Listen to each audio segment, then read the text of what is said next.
No plan survives first contact. But the reason why we continue to plan with the level of specificity that we do is because a plan is a known point to return to.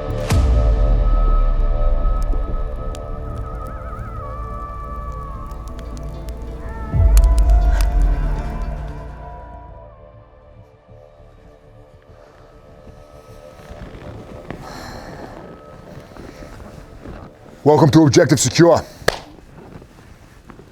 In this episode, we're going to talk about structure, which is an aspect of phase 5 of the strategy of this book, phase 5 being execution.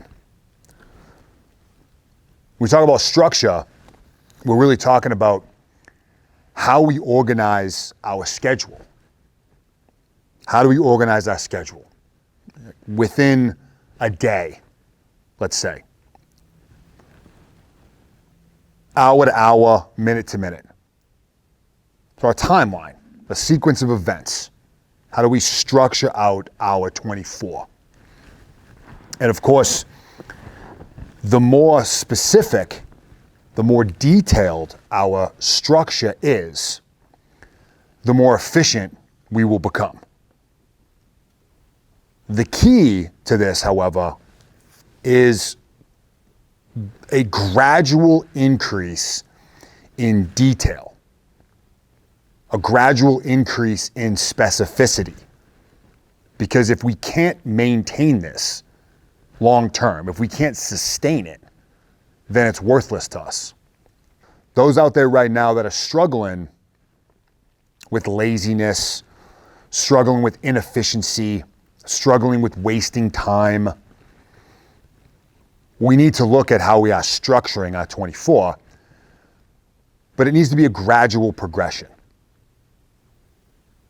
For most, overwhelmingly most, if you go from nothing or something that is real loose and vague, and you dial in a schedule, a structure to the minute, chances are you may be able to sustain that for a day or two, but odds are that's just too much too soon.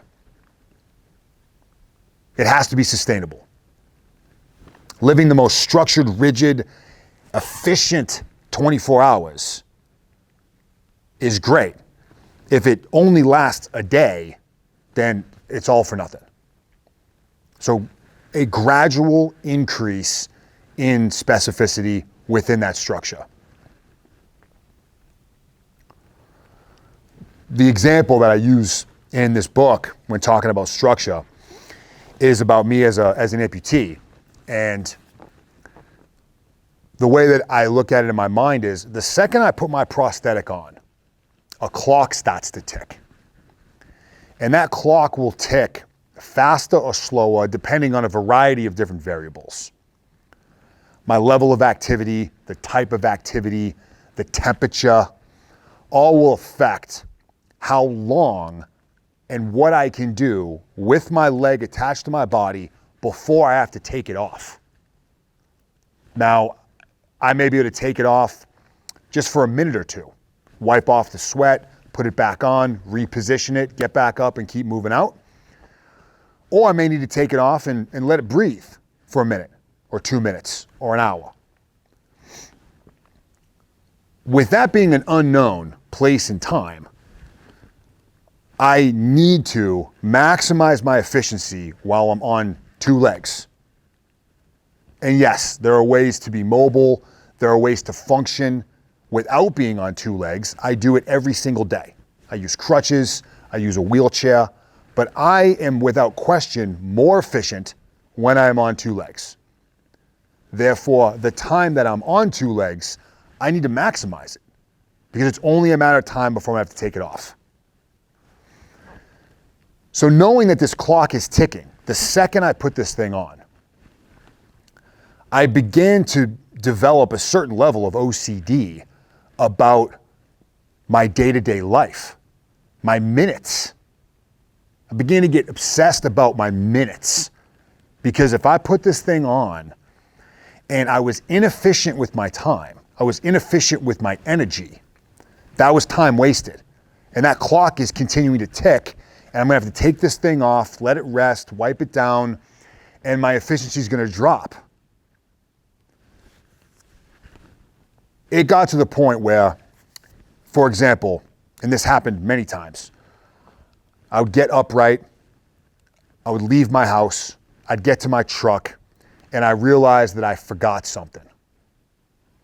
Well, the 15 steps that I took before realizing that I need to go back, that's 30 steps that I just wasted.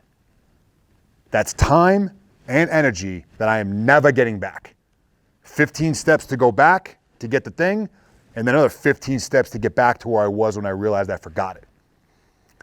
Every single time that happened, which happened thousands and thousands and thousands of times, particularly as I was as a new amputee and I was still trying to relearn my life, recreate systems and processes.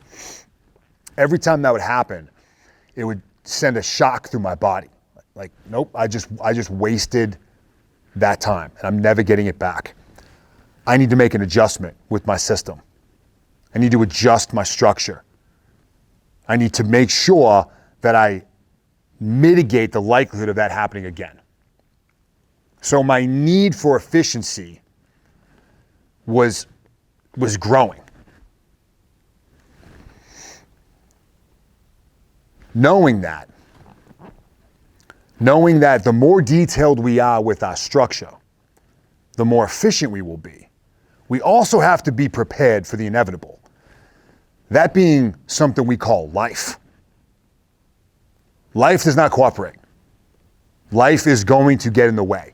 Things are going to happen without question that are going to derail us from our structure, derail us from our day-to-day plan. Life is going to happen. Those of us with kids, you know that this happens. Life's going to get in the way. We have a saying in the military that is, no plan survives first contact. What that means is, although we spend hours, sometimes days, planning a military operation, the second rounds start flying, that plan goes out the window. You have to adjust to what's happening. You have to adjust to that environment. You have to adjust to all the different variables that are happening.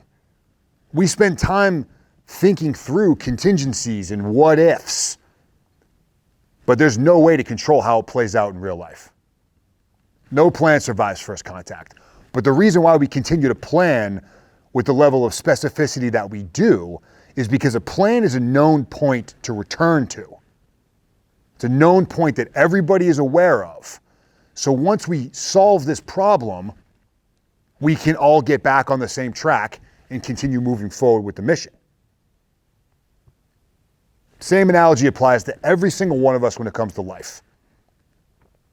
Life's going to get in the way, and in those moments is when we have to be adaptable. We have to be flexible. We have to take in what's happening, put it in context, make a decision, address that situation or that problem. But once that's handled, then we get back on track. This is why the structure still has enormous value, even though we know at times we will be unable to execute it exactly as it's written. When life gets in the way, and it will, the key is to get back on track as soon as possible. How many times do we label Monday as the day? I'll get back on track on Monday. Yeah, Monday's the day. Monday's the day. It makes sense to us because Monday's the start of the week for most of us. It's an easy and obvious place on the calendar to mark as the time to start or the time to get back on track. Well, what happens when it's Tuesday and life gets in the way? You're going to just wait till Monday? Many of us do. I have been in that position. It's in that exact moment that we deal with the problem, we deal with life, we're ready to get back onto our track, get back onto our structure, we have to act on that immediately.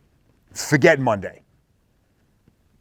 And we can leverage this reality that most will do that. Most will wait till Monday. So by knowing that, it opens up an opportunity. We know life is going to get in the way for everybody. We know that's going to happen. Those that continue to make the progress, when they reach that crossroads, they say, no, forget Monday, I'm getting back on track now. That one decision followed up with action does one of two things. It either extends our lead on the competition or it gives us a chance to make up ground. And before you say, I'm not competing with anybody, yes, you are. At a minimum, you're competing with yourself.